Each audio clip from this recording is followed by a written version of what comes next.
Welcome back, everyone. This is The Nerdy Truth, where we highlight citizen innovation across the nation, hoping to inspire and help build our country for the future. I'm Dr. JJ Walcott, and I'll be your host.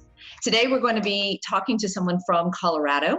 Rex Laceby is an individual who's involved in everything, looking at how we prepare and innovate for our defense program, but also looking to work with our vets locally. He's involved in all kinds of programs, and specifically with Team Rubicon. So we'd like to learn a little bit more about that and what they're doing to help fight the virus and prepare people to handle everything that's coming our way and everything that's going to.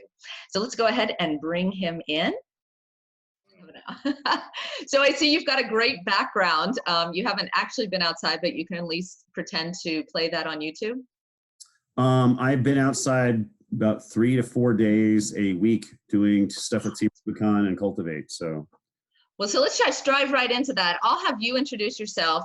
Tell us a little bit about your background. As I introduced before we brought you into the call, I basically described you as an individual who does everything from defense and innovation to defense, working with our vets and making sure that we're prepared for today. So tell us a deeper dive view of that and your efforts now.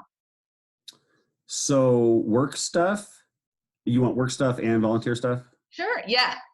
All right. You run the gamut on it, and I think both are really important under the circumstances, right? There's the planning forward, and there's also dealing with today.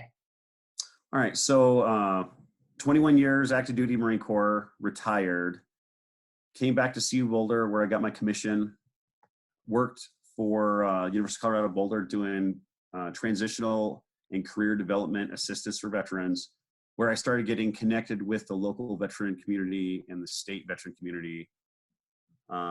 Did that for about 3-4 years, and then met Lloyd Thrall, helped him get established with MD5, which is the National Security Technology Innovations predecessor. So it's a part of the Department of Defense that solves national security problem by leveraging communities of innovation, development, and technology. CU Boulder being one of our Tier 1 research institutions. We have a class of 44 students called Hacking for Defense, working on 7 national security problems. So I started out after I got in the Marine Corps, realizing that it's very fulfilling, and I had a knack for helping veterans in their transitional development efforts, and continue doing that. Still working with Ensign now, and we're all remote, so it's given me some time in the mornings to start working with other local nonprofits and veteran service organizations, a disaster response group called Team Rubicon, which I know JJ knows about. I'm waiting to see her on her first op when she gets her gray shirt, maybe after she gets some of this stuff done this summer. I know, well, this coronavirus, keeps me home. I'm high risk. And that's been one of the biggest issues. We've been working on some local work that we were trying to help with the vets that were affected by the hurricane in the Panhandle. But once we couldn't go outside, it created some significant issues. So I would love to hear how it is that we could get involved. And you brought a friend. How we could get involved, but also do so remotely. There's always jobs. There is. In fact, so what I've been doing with Team Rubicon the last few weeks is we've been delivering all the medical supplies that come to the EOC, the Emergent Operations Center at Boulder. And we actually been the ones taking them to the hospitals, to the assisted living, to the wildland folks, to firefighting organizations. So we've been doing that. And then I started working with an organization called Cultivate, and it is a nonprofit that provides veteran transportation needs to and from medical appointments to the VA hospital or appointments or what have you. One of their biggest programs is taking orders of food. So little old lady or little guy, call up or email Cultivate, or their caregiver does it. And they orders the food, and the volunteers go shop for the food at King Soopers, which is a local grocery store. And then that food would get delivered straight to these folks' homes.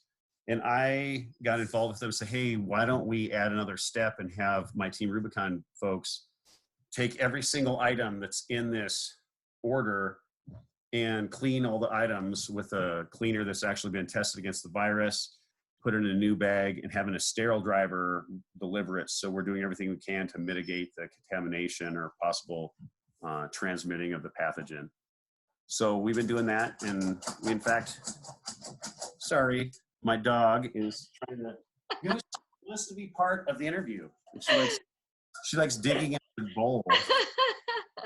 The realities of of doing home filming. Yeah, they're doing good, but they're driving my son nuts. And Goose, she's still up here trying to like be part of the interview. Well, we always welcome them. Well, back up just a little bit for those who don't know who Team Rubicon is. Tell us what specifically their goal is, and then how this current situation is just absolutely screaming for their help. So we're a disaster response organization. We were founded about 10 years ago. It was 10 years ago this January. Oh, I didn't know it was that old. I didn't know it was that old. Yeah. So we had the huge earthquake that hit Haiti. There were two Marines that had just got out of the Marine Corps, Clay Hunt and Jake Wood. And they're like, hey, they feel helpless. They're like most of our veterans who are struggling now, who don't have a task, purpose, sense of community. They saw need, their buddy had some money, like a lot of money, and they just rolled in to Haiti with a doctor, an Army doctor, a couple medics, a couple corpsmen, a couple civilians, and they found the most jacked up spot in Haiti. And it was just their military training and their desire to serve and, get crap done.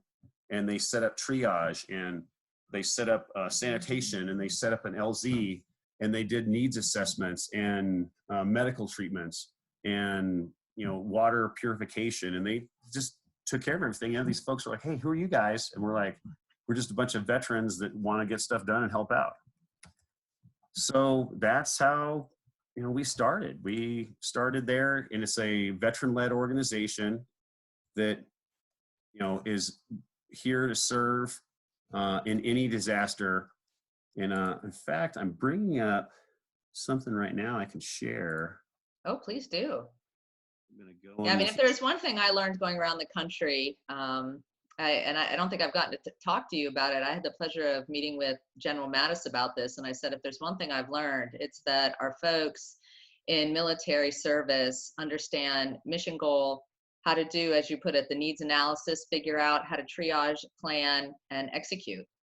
And so maybe we're not in a place where we should be a military state, but on the other hand, I think the lessons learned through those experiences, and certainly we hear our Marine Corps starred folks say it all the time, we build good Marines and good citizens. So leading the way through this disaster is absolutely beneficial. So what are we looking at? So this is a situation report as of 2 days ago. And these are all the different areas in the country where Team Rubicon is either right now actively responding. So Boulder, Colorado, that's me and Jordan Daniel here in Boulder. We're doing stuff all across the country, and we're working.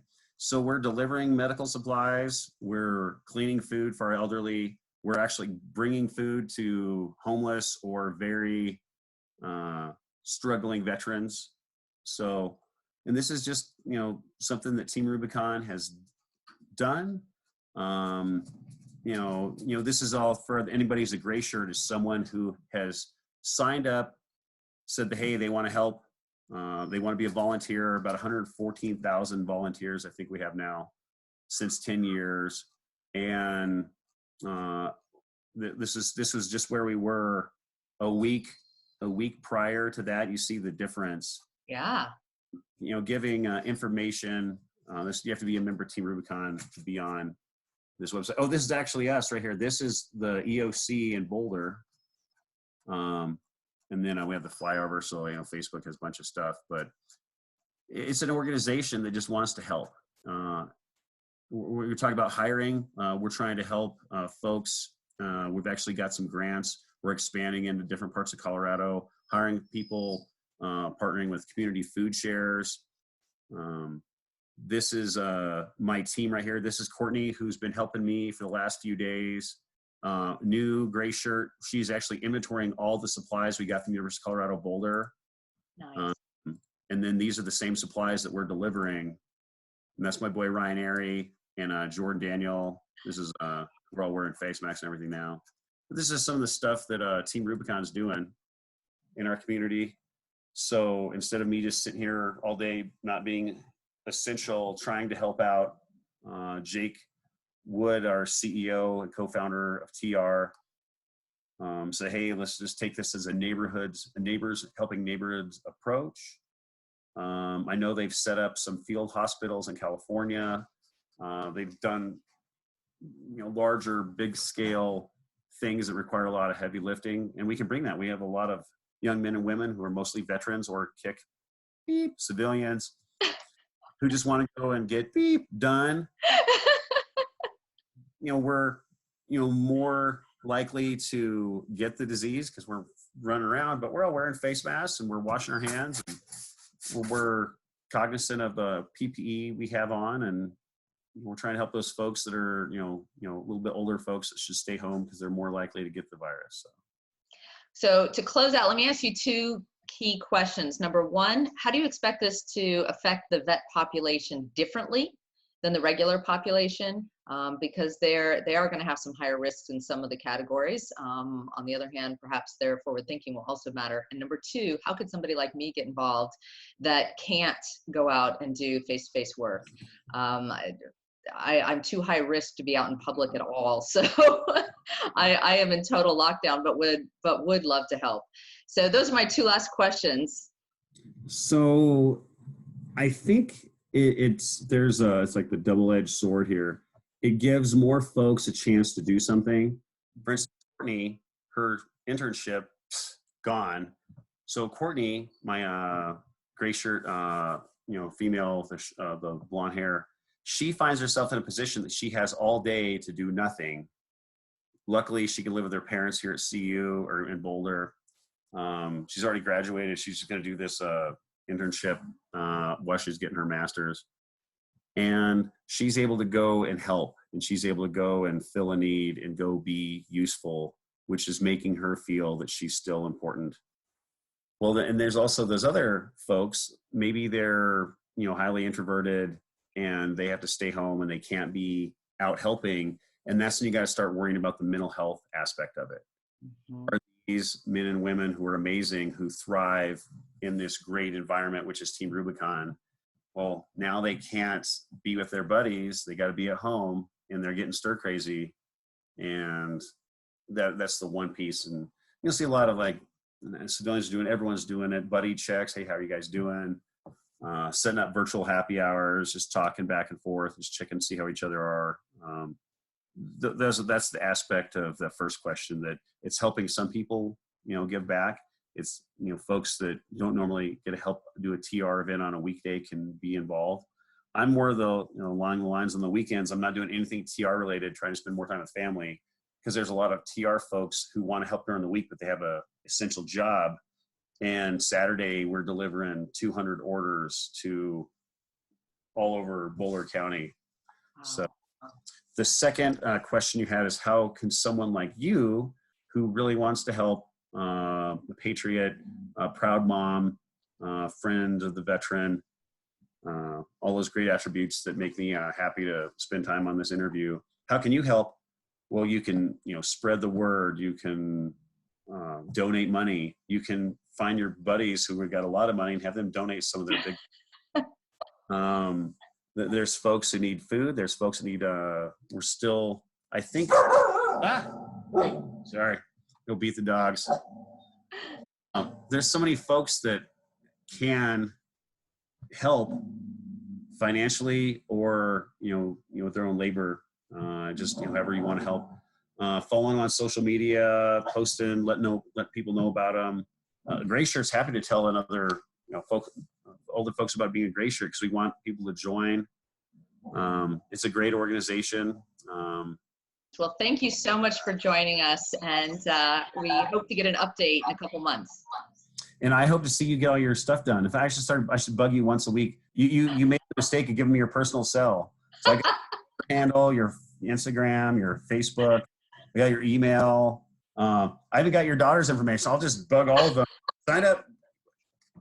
Sure. I think you can safely say I'm somebody who follows through. I've just had multiple things on the plate. Just a few. But we will get there, I promise. You will see me next. All right, Good. thanks so much. See you later. Bye-bye.